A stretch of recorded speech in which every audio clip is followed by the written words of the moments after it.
Rikthehemi sërish në studio, vijojmë të qëndrojmë së bashku drejt për drejt në MCN Informacion, do të flasim në këtë pjesë për turizmin. Do të shkojmë në Sarandë për të folur se sa e përgatitur në fakt është Saranda si një qytet bregdetar dhe që pret shumë turist në prag të këtij sezoni të ri turistik, si paraqiten problematikat siç është furnizimi me ujë, problemet me parkimet, problemet me transportin, ndarja e plazheve publike dhe private, një ndër problemet që e ka shoqëruar sezon pas sezon në fakt, jo vetëm Sarandë, por gjitha vendet bregdetare, për diskutuar në lidhje me të gjitha këto. Me mua në studio është bashkuar Etleva Merko, aktiviste. Etleva, faleminderit në erdhje. Gjithashtu, drejt për drejt, do të keme edhe zotin Ibrahim Bajrami, këshilltar bashkiak në Sarandë. Zoti Ibrahim, përshëndes, faleminderit që je me mua. Përshëndetje. Gjithashtu, Matilda Qurku, kryetare e Partisë Demokratike në Sarandë. Zonja Matilda, ju përshëndes, faleminderit. Faleminderit ju për ftesën. Etleva, nisim bashk me që jemi edhe në studio. Së fundmi ka pasur denoncime nga shoqata mjedisore në Sarandë lidhur me mungesën e ujit pishëm. Ky është një problem fakt që shoqëron vazhdimisht jugun e Shqipërisë dhe Sarandën kur vjen puna tek sezoni turistik. Si paraqitet situata në dinin tënde? Më vjen keq që Saranda është ende në këtë kushte jo pozitive për të mirëpritur sezonin e ri turistik. Një nga destinacionet më të bukura bregdetare, pra për bregdetin e bukur, por dhe për pozicionin gjeografik që për diellin është ende në kushte të papërshtatshme për të mirëpritur sezonin turistik. Një nga gjërat kryesore është uji i pishëm. Por një tjetër shqetësim është dhe pjesa e infrastrukturës. Unë jo më larg se para 4 ditësh pash një njoftim nga Bashkia Sarandë dhe kjo e përsëritur edhe para disa ditësh të tjera që njoftonte për pjesë të ndryshme të rrugës që ishin ende në punime sipër, ndërkohë që ne presim të çelet sezoni turistik, ne kemi ende rrugë të cilat janë në rikonstruksione sipër. Ne presim çeljen e sezonit, ndërkohë që nuk kemi ende ujë të pishëm. Ne jemi në çeljen e sezonit dhe ne nuk kemi ende. Pra ti mendon se do të shoqërojë ky sezon sërish me do të shoqërohet me problematikën e ujit të pishëm? Çdo vit është e njëjta gjë, e njëjta ngjarje. Domethënë nuk ka ujë në pjesën e jo të sezonit turistik, që numri banorëve është më i ulët dhe kur ndodh bumi, nëse ndodh gjithmonë, edhe për këtë sezon turistik, ne nuk kemi ujë, sepse normalisht mbi ngarkohet si qytet. E qartë. Ja, pyesim edhe persona që në fakt e din më së miri. Zonja Matilda, ka informacione, raportime se Saranda dhe Ksamili furnizohen me ujë vetëm disa orë në ditë. A është kjo e vërtet? A është kjo një realitet? A është ngritur shqetësim nga ana juaj? Po, kjo është një realitet prej vitesh në Sarandë, edhe pse është kërkuar shumë herë dhe në kohë të vazhdueshme që investimet e para të jenë ujësjellëse të qytetit, por kjo nuk është bërë. Në fakt, mungesa e ujit është evidente në Sarandë dhe më vjen keq që e them në fillim të sezonit ose më saktë kur duhet ishte çelur sezoni turistik, por në bumin e sezonit turistik ne kemi një mungesë të ujit që vrehet edhe denoncohet nga qytetarët, nga turistat dhe normalisht kjo i ul pikët qytetit tonë. Jemi në 2026 edhe është e turpshme që po flasim ende për mungesë të ujit të pishëm, një gjë që nuk është luks, por është jetësore, në një kohë që kemi afër burime shumë të mira që mund të shfrytëzoheshin për qytetin, edhe sot derdhen në det, në BD. Kemi, si që tha dhe Etleva pak më parë, por dua vetëm ta korrigjoj në diçka. Nuk është se janë në punime sipër, por para 4 ditëve është hapur një segment tjetër i një rruge në Sarandë. Është ende e mbyllur rruga e 4 deri në Vimësi, nëse do flas me termat e qytetit, deri tek urgjenca e spitalit, është e gjitha rruga e paaksesueshme, e prishur edhe duke u rregulluar e gjitha si segment. E qartë, se do të flasim sigurisht edhe për infrastrukturën, për shërbimin publik, transportin publik e për të gjitha, po për të ndalur fillimisht tek furnizimi me ujë, është ngritur si shqetësim ky nga ana juaj? Vit për vit, sezon për sezon. Gjithmonë është të njëjta denoncime, janë të njëjtat kërkesa, dhe është kërkesa themelore që ne kemi për të patur ujë të pishëm në çdo shtëpi, dhe pa patur depozita, se ne vazhdojmë të kemi në çdo banesë depozita në tarazë. Kështu që po është ngritur gjithmonë. Si ka qenë reagimi i institucioneve vendore dhe qendrore për këtë? Pra si e vlerësoni ju reagimin e tyre? Në fakt do të përgjigja në një pyetje, ka institucione, nëse do kishte institucione, do ishte reaguar dhe do ishte rregulluar në 2026, por ne vazhdojmë premtojmë çdo fushat që do kemi ujë të pishëm 24 orë, por është premtimi pa mbajtur prej vitesh tashmë, dhe nëse do doja shumë që të kishim një përfaqësues të qeverisjes lokale apo qendrore që të përgjigjej dhe të thoshte që në 12 vite qeverisja çfarë kanë bërë për ujin në Sarandë, sepse është zero investimi. E qartë. Zoti Ibrahim, ju jeni pjesë e Këshillit Bashkiak dhe sigurisht keni edhe mundësinë të ngrini zërin për problematika të ndryshme dhe jo vetëm për këtë. Ai është ngritur, është diskutuar si shqetësim mungesa ujit në Këshillin Bashkiak, në mbledhjet e Këshillit? Saranda e ka pasur këtë problem gjithkohën, faktikisht, që kur kam qenë unë i vogël. Të gjitha ndërhyrjet që bëhen në sistem janë ndërhyrje të vonuara dhe të pamjaftueshme, për të qenë realist. Saranda dhe Ksamili kanë të dyja të njëjtin problem. Ksamili furnizohet disa orë më tepër se sa Saranda, nëse Saranda furnizohet në ditë diku tek 3 apo 4 orë me ujë. Ksamili furnizohet diçka më tepër, diku tek 8 apo 10 orë në ditë. Megjithatë, nuk janë 24 orë asnjëra prej tyre. Si problematikë, është një problematikë që ngrihet në mënyrë kronike në Këshillin Bashkiak, jo vetëm në këtë që është aktualisht, po në të gjitha këshillet që ka pasur Saranda. Tradicionalisht, kjo është një nga temat kryesore që diskutohet. Për momentin duhet të jemi edhe të informuar që administrimi i ujit dhe i kanalizimeve në Sarandë ka ikur nga administrimi i Bashkisë Sarandë, megjithëse ai ka qenë një bord, Ujësjellsi dhe kanalizimet e Sarandës ishte një bord i cili përkiste disa bashkive së bashku. Tashmë nuk menaxhohet më nga Bashkia Sarandë dhe as nga njësitë lokale, por menaxhohet nga Tirana, sepse është bërë një ndërmarrje kombëtare praktikisht. E vërteta nuk është më nëse ne mundemi që ta ngrem më si problematik. Problemi më i madh tashmë është nëse mundemi të marrim dot përgjigje apo nuk mundemi të marrim dot përgjigje për problematikat që kemi. Dhe nëse këto ndërhyrje i përkasin realitetit. Duke pasur parasysh që kemi një ndërmarrje kombëtare, që realisht tashmë është shkëputur nga hallet e qytetarit. Megjithëse kjo ishte një ndërhyrje e qeverisë që e gjeti mbështetje në këshillat lokal përpara disa vitesh dhe mori shumicën e votave në gati në të gjitha këshillat lokal.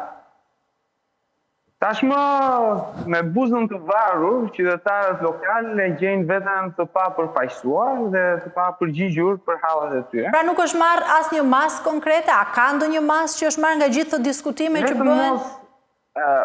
Le të jemi realist. E vërteta është që masa merren në mënyrë konstante.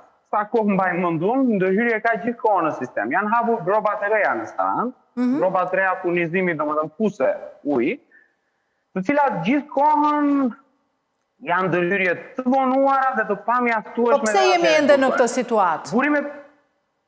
Burimet e Sarandës janë të shumta, ne derdhim aktualisht në brigjet e Sarandës diku tek 6 deri në 12 metra kub ujë të pishëm në sekond. Dhe nuk kemi mundësinë që t'i japim qytetit disa qindra litra ujë për sekond. Aq sa ç'është edhe nevoja e qytetit tani. Bëhet fjalë që ne kemi qeveritë shqiptare kanë bërë marrëveshje në momente të caktuara për të furnizuar qytetarët e Italisë së Jugut me 6 metër kub për sekond nga syri i kaltër. Dhe megjithatë kjo nuk është bërë e mundur që Saranda të mundet të marrë ujë 24 orë në ditë. Edhe burimet aktuale që Saranda ka janë burime të pamjaftueshme dhe kualiteti i tyre i papërshtatshëm. Ndërkohë që kemi 2 burime të mëdha, syrin e kaltër, i cili shumë shpesh megjithëse është ujë i pishëm, është diskutuar si një ujë i papërshtatshëm për të qenë në tavolinë, Kemi një burim tjetër, i cili është po përsëri edhe ai jashtëzakonisht i bollshëm, që aktualisht përdoret për të nxjerrë energji elektrike dhe derdhet në brigjet e destitucionit e ai. Është shumë afër, janë që të dyja burime të mjaftueshme që mundeshin ta furnizonin qytetarin e Sarandës me ujë 24 orë në ditë, dhe në të njëjtën kohë mundeshin ta furnizonin qytetarin e Sarandës pa ndërprerje, bollshëm, me ujë të kualitetit dhe në të njëjtën kohë pa shpenzuar energji elektrike, siç aktualisht Saranda është duke bërë. Sepse të gjitha burimet që ne jemi duke shfrytzuar në këto momente kanë nevojë për energji elektrike për të ngjitur në nivelin e kodrave përreth Sarandës dhe për të rrjedhur pastaj. Tani, zoti Ibrahim, ndërhyrjet po bëhen, burimet po shtohen dhe prap Saranda do të vijojë të mbetet pa ujë të pishëm këtë sezon?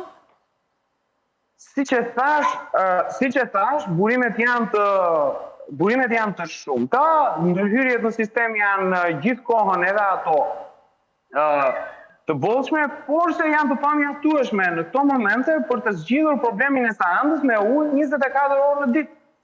Pra, Saranda do të jetë përsëri edhe pse me kosto të lartë nga pjesa me kosto të shtuara, automatikisht do të mbetet përsëri pa ujë. Si do të ndikojë kjo Etlefa tek imazhi i Sarandës në syrin e turistit, por edhe impakti që do të ketë te komuniteti lokal? Si çdo vit negativisht. Vinë zgjedhjet lokale, do dali prap kryeministri me ndonjë kandidat të radhës që do thotë do të kemi ujë 24 orë dhe përsëri do të iki i haruar dhe qytetin e haruar për të ardhur në një investim strategjik për të marrë në një copë ose në një pjesë të bukur të plazheve të Sarandës ose zonave përreth, siç ka ndodhur gjithmonë. Dhe qytetari do të lihet prapë për zgjedhjet pasardhëse. Kjo ndodh gjithmonë, është e njëjta histori nga të gjitha partitë politike, por unë kisha një pyetje për përfaqësuesit e opozitës, sepse normalisht ne dëgjojmë që qytetarët janë të pakënaqur, janë pa ujë. Ju si opozitë si keni reaguar? A keni marrë një vendim për një protestë, mbështetje të qytetarëve ose diçka tjetër? Se realisht kjo është një situatë që kërkon një zgjidhje ose një reagim nga opozita dhe t'i dalin në kraj qytetarëve. Opozita e ka dalë gjithmonë në kraj qytetarëve, është në krahas e qytetarëve.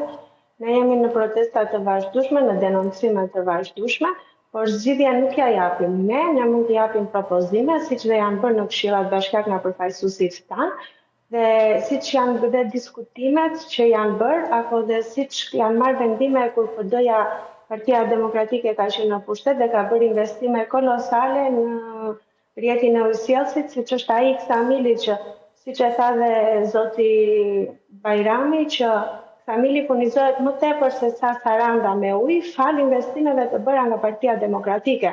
Ndërsa në Sarandë investimi apo plani i bërë nga Partia Demokratike për investim ngeli në mes edhe pas kaq viteve qeverisje, pas 3 mandateve të Partisë Socialiste në pushtet, ende nuk ka mbaruar.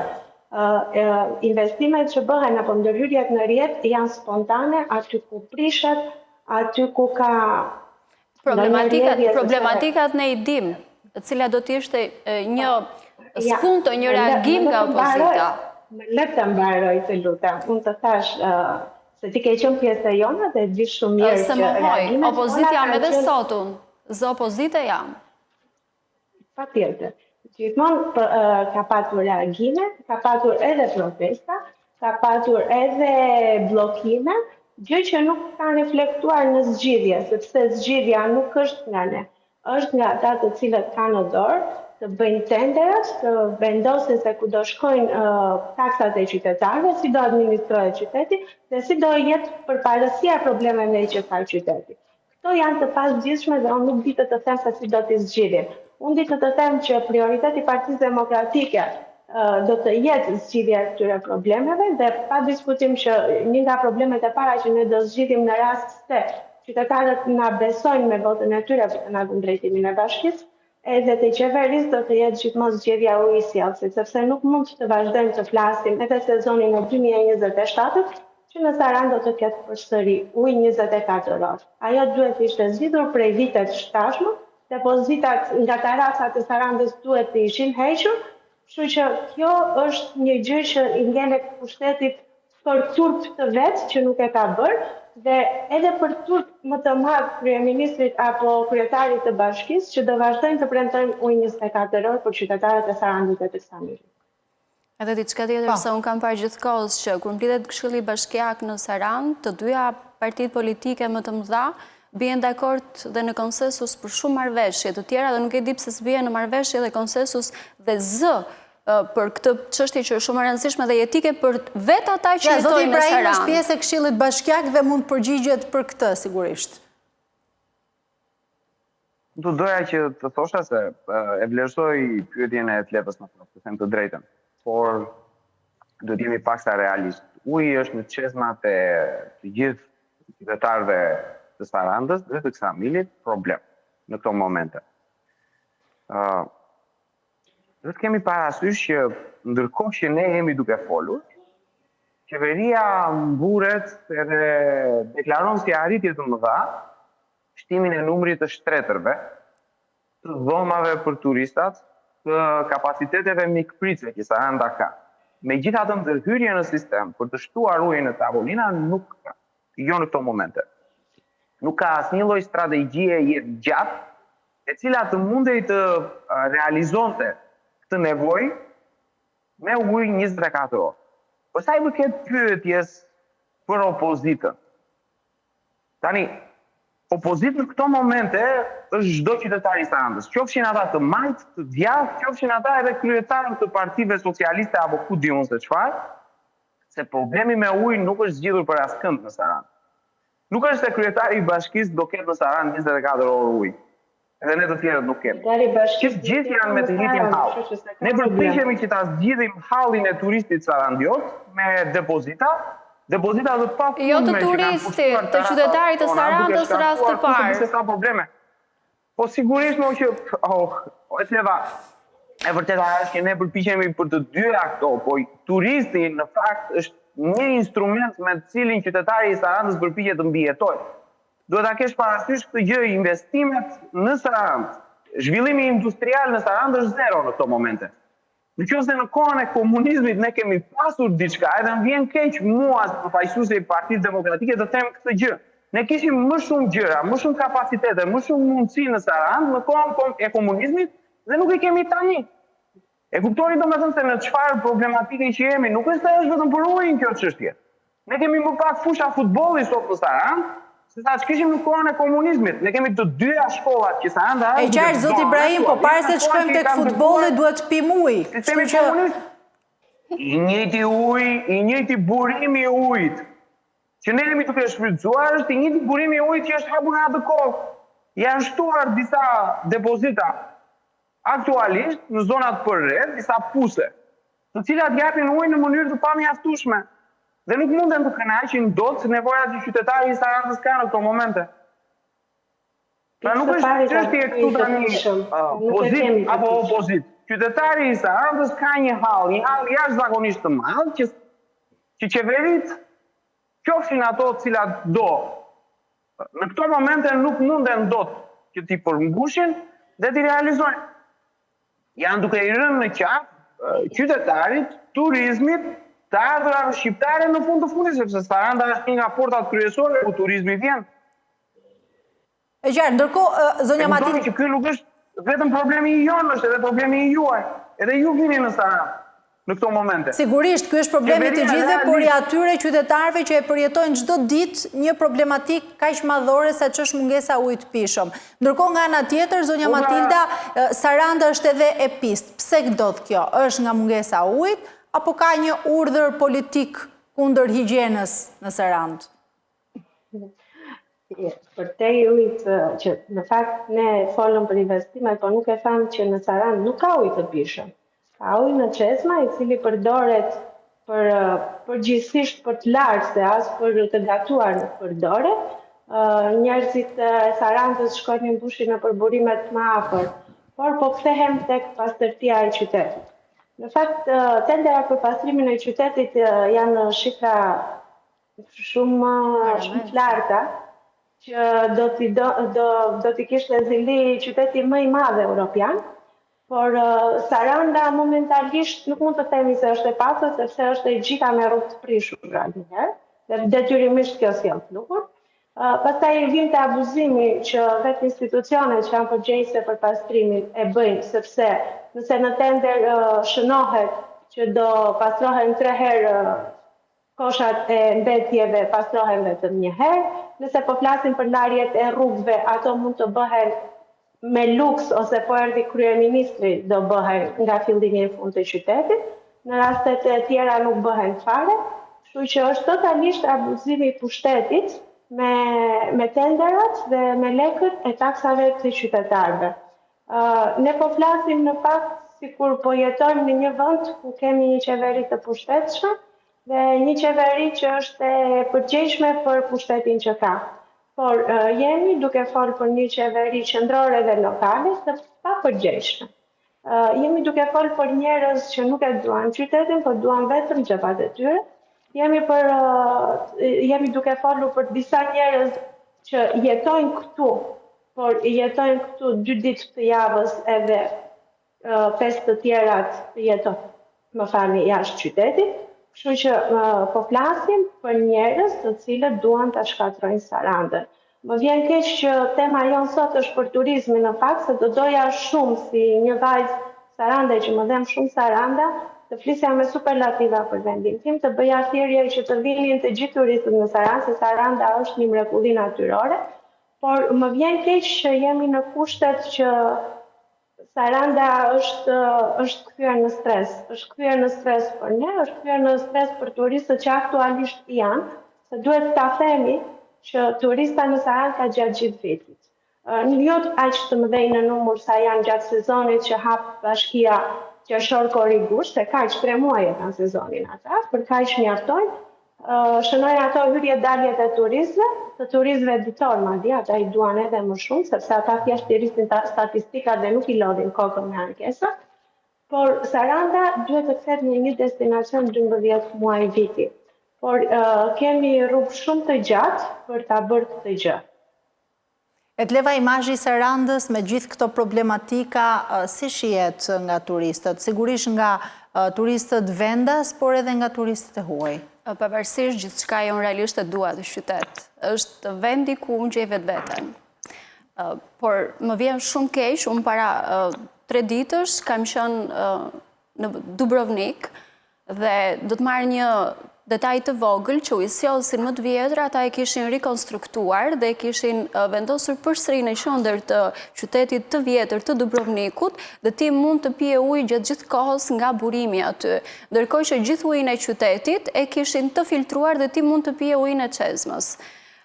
Dhe mua më vjen keq për qytetin e Sarandës, që për vite me radhë ne flasim, por asgjë nuk ndryshon. Ne kemi 30 e kusur vite që mundohemi të gjejmë gjërat ndryshe, më të bukura, më të qeta, por ne nuk kemi as qetësi, as pastërti, as ujë të pishëm, asgjë. Dhe mendoj se gjithë qeveritarët ta nuk mendojnë për ndryshimin dhe për ecurinë e këtij vendi, por mendojnë vetëm për xhepin e tyre dhe për kastën e tyre të ngushtë dhe siç e dim mundohen të shtojnë shifra turistësh në numër, por në realitet dhe turistët që vinin ato turistët që nuk shpenzojnë dhe nuk lënë shumë që ekonomia shqiptare të vejë në progres. Kështu që unë mendoj që pavarësisht gjithçka unë do t'i bëj thirrje të gjithëve që ta vizitojnë Sarandën. Sigurisht, po patjetër me gjithë problematika që do t'i diskutojmë edhe pas pak se ka edhe të tjera problematika, shkojmë në publicitet, rikthehemi sërish.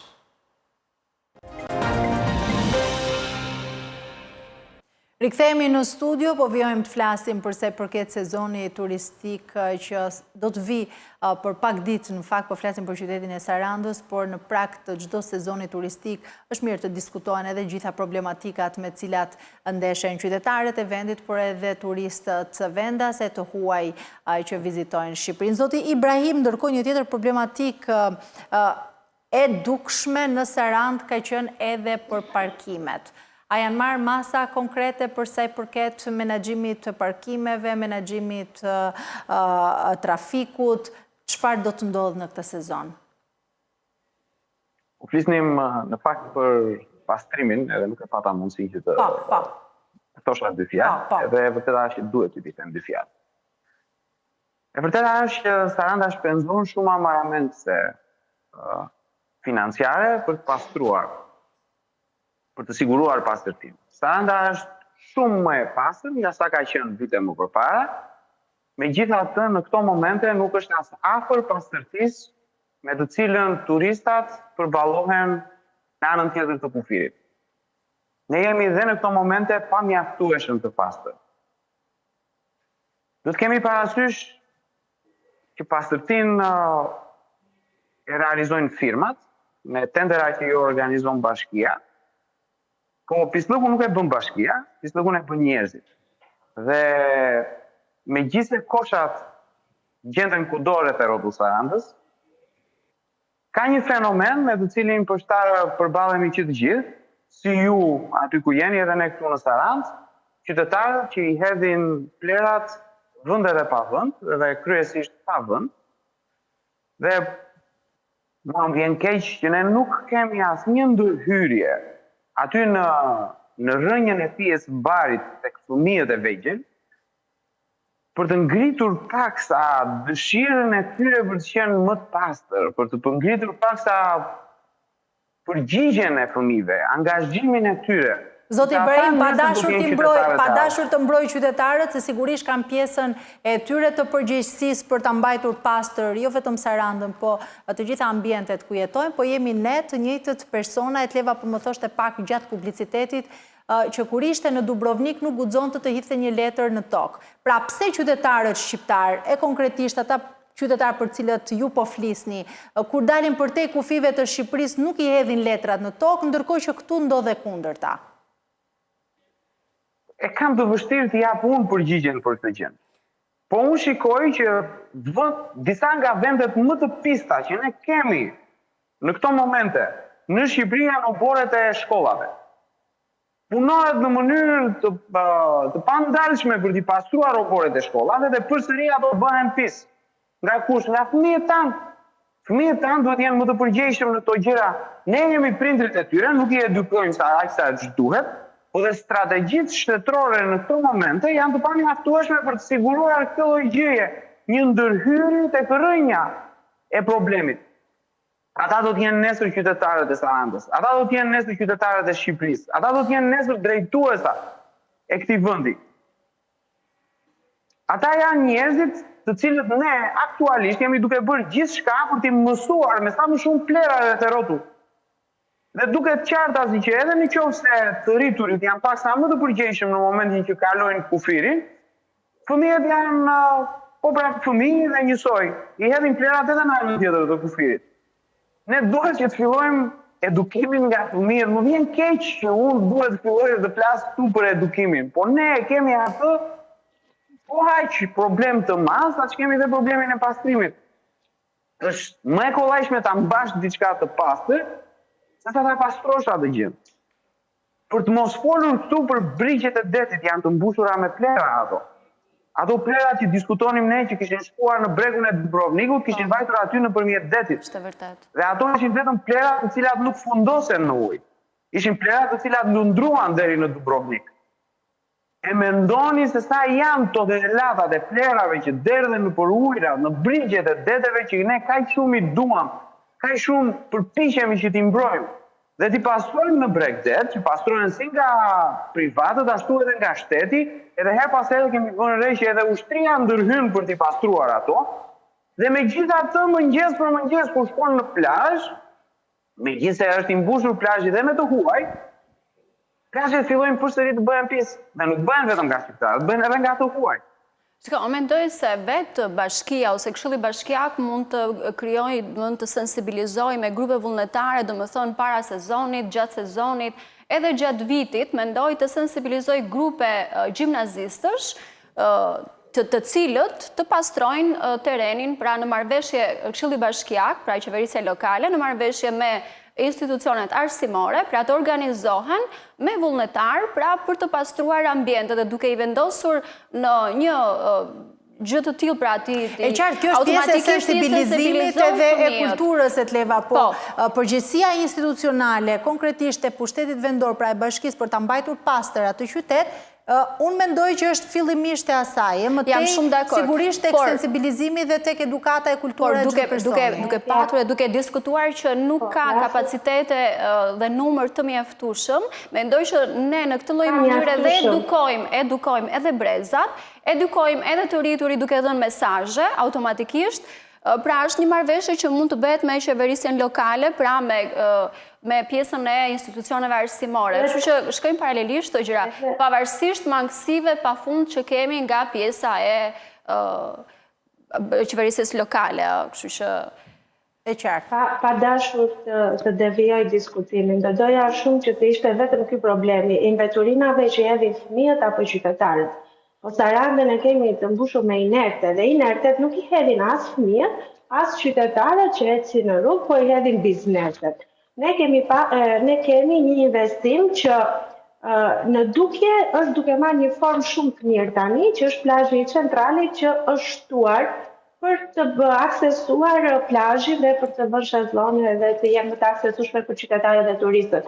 Por tek ai plazh nuk u mbush me, për shembull, le të marrim një rast që të mbushej me zall nga lumet që janë këtu afër, por u mbush me inerte që dilnin nga gërmimi i tokave që janë për investime në Sarandë.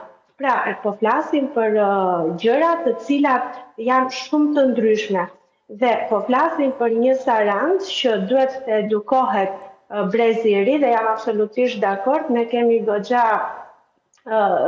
mangësira në mënyrën se si jemi duke u edukuar të gjithë si qytetarë, nga më i vogli tek më i madhi, apo se sa e duam ne vendin tonë. Sepse kur bëm paralelizmin e shqiptarit që ikën jashtë shtetit me shqiptarin që rinë në Shqipëri, aty jashtë shtetit i dhëm xhepi shqiptarit, sepse kapet nga autoritetet dhe gjobitet nëse hodhi diçka në shesh. I dhëm xhepi. Në Shqipëri nuk ndodh kjo gjë dhe këtu po shkojmë tek ajo që faji është totalisht edhe i autoriteteve në të tëra krahët që nuk kanë marrë masat e duhura. Por kur flasim për inerte të hedhura, po flas edhe për një aksion që vetë bashkia kishte për lirimin e hapësirave të zëna që janë totalisht pro. Jam shumë pro kësaj gjës që të hapen të gjitha hapësirat e zëna. Por, pasi IMT-ja shkoj edhe i prishi objektet, për gati 1 muaj, 2 ka zona që janë ende aty inertet se ndërtimeve të prishura, nuk janë pastruar. Pra, janë gjëra të cilat pa diskutim që lidhen me imazhin e turistit. Dhe pa diskutim që ne si qytetar duhet të jemi të gjithë më të përgjegjshëm për të majtës, të djathtës, të qendrës apo pa parti. Sepse këtu jetojmë të gjithë dhe këtu po rrisin fëmijët tanë. Kështu që ne duhet të jemi më të përgjegjshëm për t'i kërkuar personave përgjegjës që paguhen për këtë gjë të bëjnë më shumë. Dhe jo vetëm të lobojmë. Lobimi është një pjesë e gjës, por masat janë konkrete dhe duken marrë. Sigurisht. Dhe se devijuam nga parkimi, menaxhimi i trafikut, sigurisht janë problematika që na shoqërojnë edhe t'i cekim të gjitha nga pak. Zoti Ibrahim, si përfaqësues i Këshillit Bashkiak, çfarë masash janë marrë apo ka një plan menaxhimi konkret përsa i përket lehtësimit të trafikut dhe parkimit në Sarandë këtë sezon? Dëshira si nga administrata dhe nga qytetarët në Sarandë nuk mungon për të realizuar dhe për të siguruar parkime në Sarandë, megjithatë edhe si vjet Saranda nuk do të ketë asnjë vend parkimi më tepër se sa kishte vjet. Do të ketë më shumë mjete, besoj. Do ketë të njëjtin problem trafiku që ka pasur më përpara. Ndoshta ne shpresojmë që të lehtësohet, po aktualisht për këtë muaj Saranda ka më shumë probleme trafiku se sa që kishte vitin e kaluar në të njëjtin muaj. Kjo për shkak të ndërhyrjes në njërin nga segmentet kryesore të qarkullimit në Sarandë, i cili vazhdon që të jetë i pambaruar dhe ne shpresojmë që të mundemi ta shohim të mbaruar atë përpara fundit të majit, megjithatë nuk duken shenjat që ka për të mbaruar përpara fundit të majit. Jemi duke pasur investime në është edhe një segment tjetër që është nga Hotel Butrinti në kanalin e Çukës, që është një nga segmentet më të përdorura turistike në këto momente. është edhe ai që është bërë me një kalim, po ndërhyrjet janë ekstensive dhe aty, nuk është se i përmbushin nevojat që kanë qytetarët e Sarandës për parkim në këto momente, është thjesht për të përmirësuar disi trafikun, që unë besoj që prapë ka për të pasur probleme serioze. Ka pasur disa rekomandime nga anëtarët e Këshillit Bashkiak, dhe ne kemi mbështetur që gjatë kohës së verës ketë ndërhyrje në oboret e shkollave që ka Saranda.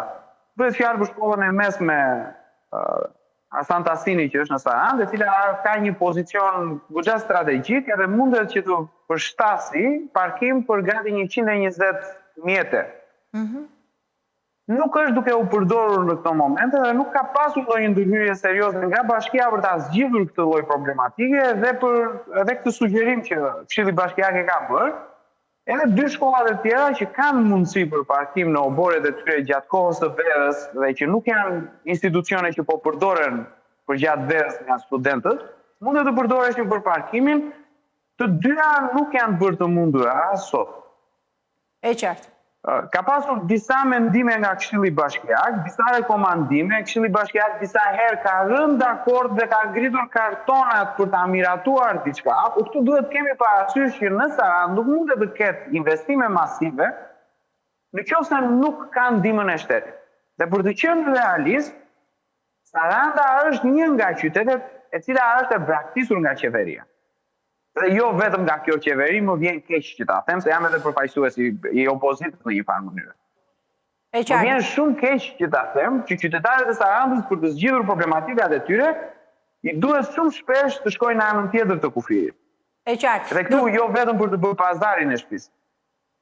Ndërkohë një tjetër problematik që vjen paralelisht me trafikun, zonja Matilda, është edhe transporti publik. Shumë zona janë të pak aksesueshme dhe ndoshta kjo është edhe arsyeja për cilën edhe ka edhe trafik qyteti i Sarandës, pra nuk ka një transport publik dhe kjo e bën edhe të pamundur aksesueshmërinë e qytetit. Ka ndonjë plan apo ndonjë masë konkrete për sa i përket kësaj problematike? Do ishte mirë të kishte, po nuk duket gjë në horizont. Saranda nuk ka transport publik. I vetmi transport publik që mund të quhet është ai që është për Ksamilin edhe Butrindin. Brenda për brenda Sarandës nuk ka transport publik, gjë që duhet të bëhet, është shumë e vonuar, madje duhet të ishte bërë prej vitesh dhe tashmë të ishte i konsoliduar. Investimet janë shumë të mira për të bërë, absolutisht duhen bërë, si në rrugë, si në ndriçim, si në ujë, kudo. Sa më shumë investimet kemi për qytetin, aq më mirë do ishte, por për specifikën që Saranda ka dhe për faktin se Saranda duhet të hapi sezonin turistik që në prill, investimet duhet të fillojnë jo më larg se nëntori. Nuk mund të fillojnë me investime në muajin mars. Është e pa konceptueshme. Pra, ti nuk harin dot dhe kjo gjë sjell stres tek njerëzit vetë, sepse për te turistëve që vinë në fundjavë kryesisht këtë periudhë, janë vetë qytetarët që bëhet jeta e pa jetueshme dhe shumë stresuese. Unë dhe Ibrahimi që jetojmë gjatë gjithë kohës në Sarandë, na besoni që nëse do na duhet televizim nga shtëpia jonë për në punë, edhe të bie shive do na duhet televizim me makina, atëherë do na marrin 1 orë kohë.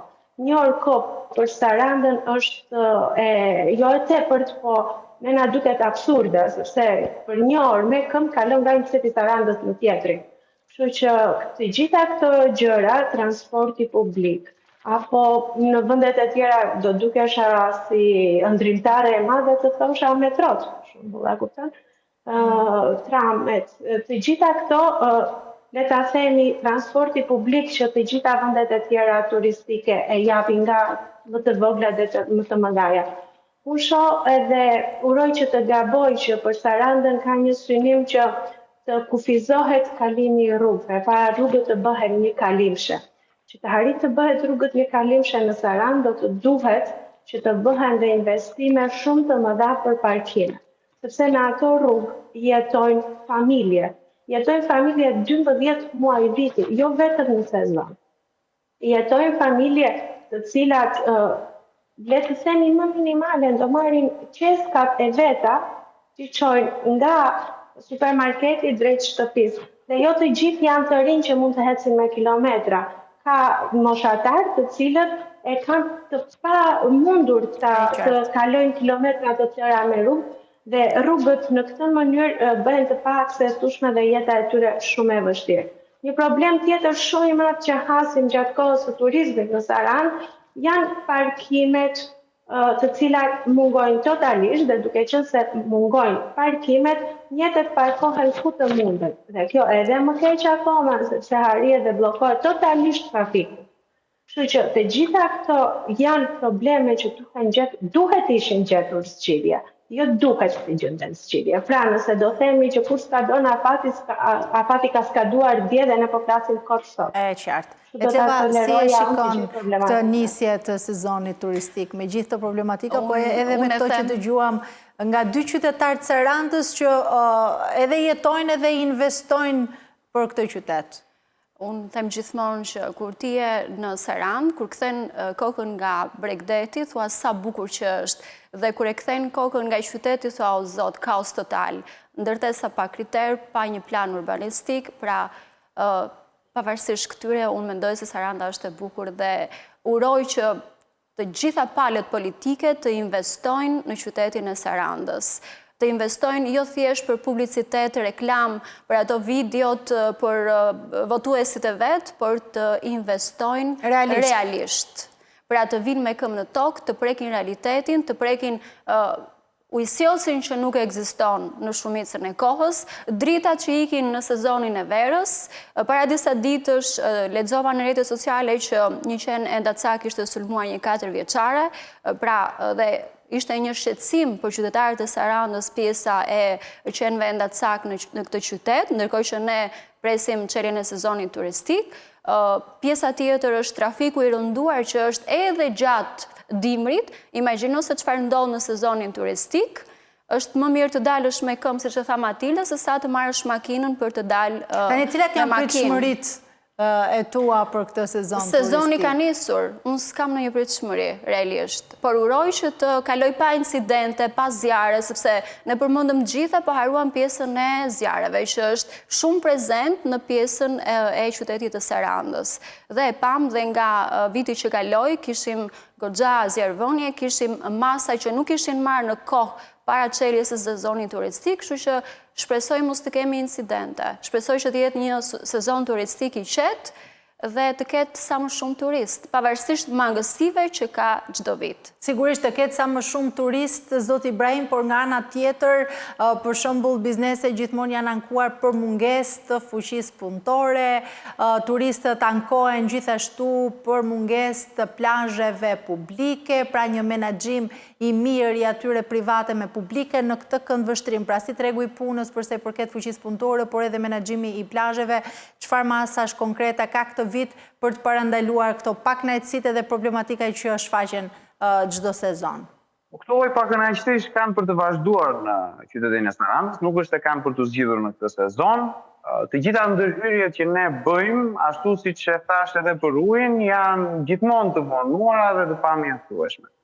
Edhe ndërhyrja që është bërë aktualisht për të përmirësuar paksa kapacitetet e Sarandës me plazhe publike, është edhe ajo një ndërhyrje e pamjaftueshme për nevojat e pafundme që kanë qytetarët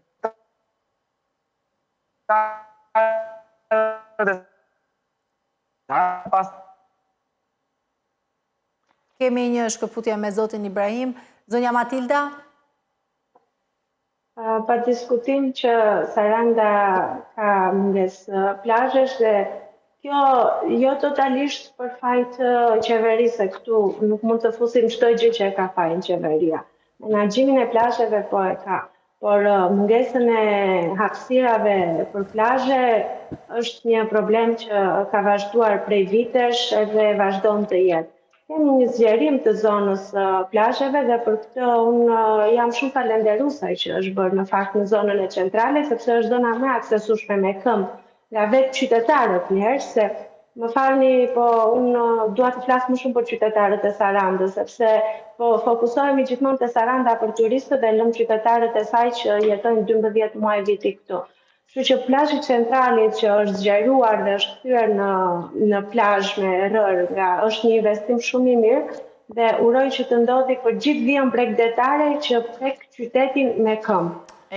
Për sa i përket plazheve private, unë jam e mendimit këtu dhe po flas si qytetare në këtë rast, që dhe ato duhet të ekzistojnë, sepse siç është dhe turisti që ka nivele të turistit, turisti që është me çantë me vete, i quajmë ne dhe turisti i luksit, edhe plazhet duhet të jenë të ndara në këto kategori, plazhet publike, plazhet e mesme që janë të aksesueshme për shtresën e mesme të shoqërisë, po pse jo, Saranda i ka të gjitha hapësirat që të ketë dhe plazhe luksit, ku normalisht kërkohet dhe më tepër investim, edhe do ketë edhe një pagesë më ekstra për to që të jetë aksesueshme për të gjithë rangun edhe ekonominë dhe buxhetin që ka çdo turist.